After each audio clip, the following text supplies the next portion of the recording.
ಇನ್ನು ಸಿನಿಮಾಗಳ ಬಗ್ಗೆ ಅಂತ ನಾವು ಹೇಳಬೇಕಾಗಿಲ್ಲ. ನಾವು ಈ ಕೆಲವನ್ನ ಎಷ್ಟು ಮಟ್ಟಿಗೆ ಆಗಿದೆ ಅಂತಂದ್ರೆ, ನಾವು ರಸ್ತೆಯಲ್ಲಿ ಹೋಗ್ತಾ ಇರ್ಬೇಕಾದ್ರೆ ಈ ಸಿನಿಮಾ ಪೋಸ್ಟ್ಗಳು ಹಚ್ಚಿರ್ತಾರಲ್ಲ ರಸ್ತೆ ಪಕ್ಕದಲ್ಲಿ, ಆ ಪೋಸ್ಟ್ಗಳು ಒಂದ್ಸರಿ ನಾವು ತಿರುಗಿ ನೋಡಿದಾಗ ನಮ್ಮ ಪಕ್ಕ ಕೂತಿರೋರು ನಮ್ಮ ಸ್ವಾಮಿಗಳಿಗೆ ಎಷ್ಟು ಕೀಳು ಅಭಿರುಚಿ ಐತಪ್ಪ ಅಂತೇಳಿ ಅಂದ್ಕೊಳ್ತಾರೇನೋ ಅಂತೇಳಿ ನೋಡಕ್ ಮುಗಿದ್ರೆ ಆಗುವಷ್ಟು ಸಿನಿಮಾ ಪೋಸ್ಟ್ಗಳಿದಾವೆ ಅಂತಂದ್ರೆ ಸಿನಿಮಾಗಳು ಯಾವ ಮಟ್ಟಕ್ಕೆ ತಮ್ಮ ಇವನ್ ಕಳ್ಕೊಳ್ತಿದಾವೆ ಅನ್ನೋದನ್ನ ನಾವು ಗಮನಿಸ್ಬೇಕು. ಹಂಗಂತ ಎಲ್ಲಾ ಸಿನಿಮಾಗಳು ಕೆಟ್ಟವಂತಲ್ಲ, ಒಳ್ಳೆ ಸಿನಿಮಾಗಳಿದಾವೆ.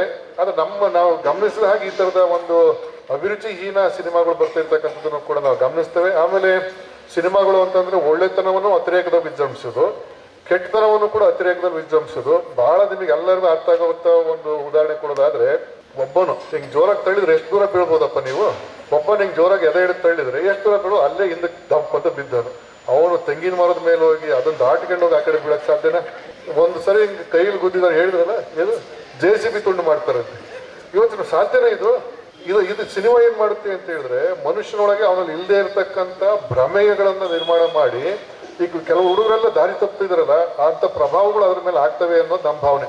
ಆ ದೃಷ್ಟಿಯಿಂದ ಸಿನಿಮಾನು ಕೂಡ ಇಂಥ ವ್ಯಕ್ತಿತ್ವ ರೂಪಿಸೋದ್ರಲ್ಲಿ ವಿಫಲರಾದಾಗ, ನಾಟಕಗಳು ಧಾರಾವಾಹಿಗಳು ಕೂಡ ಟಿವಿನೂ ಕೂಡ ವಿಫಲ ಆಗ್ತಾ ಇದ್ದಂಥ ಸಂದರ್ಭದೊಳಗೆ ಒಂದು ಭರವಸೆ ಮೂಡಿಸುವಂತ ಒಂದು ಕಲೆ ಅಂತ ಹೇಳಿದ್ರೆ, ಪ್ರಕಾರ ಅಂತ ಹೇಳಿದ್ರೆ ರಂಗಭೂಮಿ ಅನ್ನುವಂಥದ್ದು ನಮ್ಮ ಒಂದು ಸ್ಪಷ್ಟವಾದಂಥ ಅಭಿಪ್ರಾಯ. ಆ ನಿಟ್ಟಿನಲ್ಲಿ ಇವತ್ತು ನಾಟಕ ಅಕಾಡೆಮಿ ವತಿಯಿಂದ ನಮ್ಮ ಮಠದ ಆವರಣದೊಳಗೆ ನಡೀತಾ ಇರ್ತಕ್ಕಂಥದ್ದು ಬಹಳ ಸಂತೋಷವನ್ನು ಕೊಟ್ಟಿದೆ ಅನ್ನುವಂಥ ಸಂತೋಷವನ್ನು ವ್ಯಕ್ತಪಡಿಸಿ, ಇದಕ್ಕೆ ಕಾರಣಕರ್ತರಾಗಿರ್ತಕ್ಕಂಥ ನಾಟಕ ಅಕಾಡೆಮಿ ಎಲ್ಲರೂ ಕೂಡ ಈ ಸಂದರ್ಭದಲ್ಲಿ ಹೃತ್ಪೂರ್ವಕವಾದ ಕೃತಜ್ಞತೆಗಳನ್ನು ಸಲ್ಲಿಸ್ತಾ, ವಿಶೇಷವಾದ ಕೃತಜ್ಞತೆಯನ್ನ ಮಮತಾ ಅರಸಿಕೆರೆ ಅವರಿಗೆ ನಾವು ಹೇಳಲೇಬೇಕು. ಯಾಕೆಂದ್ರೆ ಇದನ್ನ ವ್ಯವಸ್ಥೆ ಮಾಡೋ ವಿಷಯದಲ್ಲಿ ಬಹಳ ಅವರು ಟೆನ್ಷನ್ ತಗೊಂಡ್ರು. ಅಂದ್ರೆ ನಮಗೆ ಒಂದು ಹಂತಕ್ಕೆ ಅನಿಸ್ತು, ಯಾಕಮ್ಮ ಇಷ್ಟು ಟೆನ್ಷನ್ ತಗೊಳ್ತೀರಿ, ಆರಾಮಿರಿ, ಎಲ್ಲ ಸರಿ ಹೋಗ್ತೇವೆ ಅಂತೇಳಿ ನಾವು ಅವರಿಗೆ ಹೇಳ್ಬೇಕಾಗಿ ಬಂತು. ಅಷ್ಟು ಅವರಿಗೆ ಬಹಳ ಇದು ಮಾಡ್ಕೊಂಡು ಲೈಟಿಂಗ್ಸ್ ಹಂಗೆ, ಮೈಕ್ ಹೆಂಗೋ ಏನೋ ಹೆಂಗಾಗುತ್ತೆ ಏನೋ ಅಂತೇಳಿ. ಯಾಕೆಂದ್ರೆ ಈ ಇಲಾಖೆಗಳು ಹೆಂಗೆ ಅಂದ್ರೆ, ಒಂದೊಂದ್ಸರಿ ಏನಾಗುತ್ತೆ, ಸರ್ಕಾರದ ಇಲಾಖೆಗಳಲ್ಲಿ ಸರಳವಾಗಿ ನಡಿಬೇಕಾದದ್ದನ್ನು ಕೂಡ ಸಂಕೀರ್ಣಗೊಳಿಸೋದ್ರಲ್ಲಿ ಅವ್ರಿಗೇನೋ ಒಂಥರ ವಿಕೃತ ಅನ್ನೋದು ಕೆಲವರಿಗೆ. ಎಲ್ಲರಿಗೂ ಅಂತೇಳಿ ಸರ್ಕಾರದ ನಿಯಮಗಳು ಹಂಗೆ ಆಗ್ಬಿಟ್ಟಿರ್ತವೆ.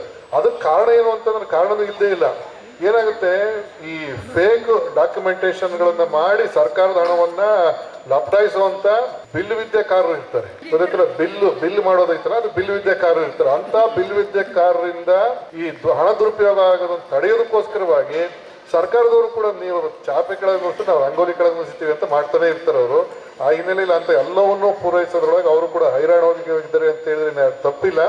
ಆದ್ರೂ ಒಂದು ಸಾಂಸ್ಕೃತಿಕವಾಗಿ ಕಟ್ಟುವಿಕೆ ಅನ್ನೋದಿದೆಯಲ್ಲ, ಅದಿಂತ ಶ್ರಮವನ್ನ ಕೊಡೋದೇ ಅದು.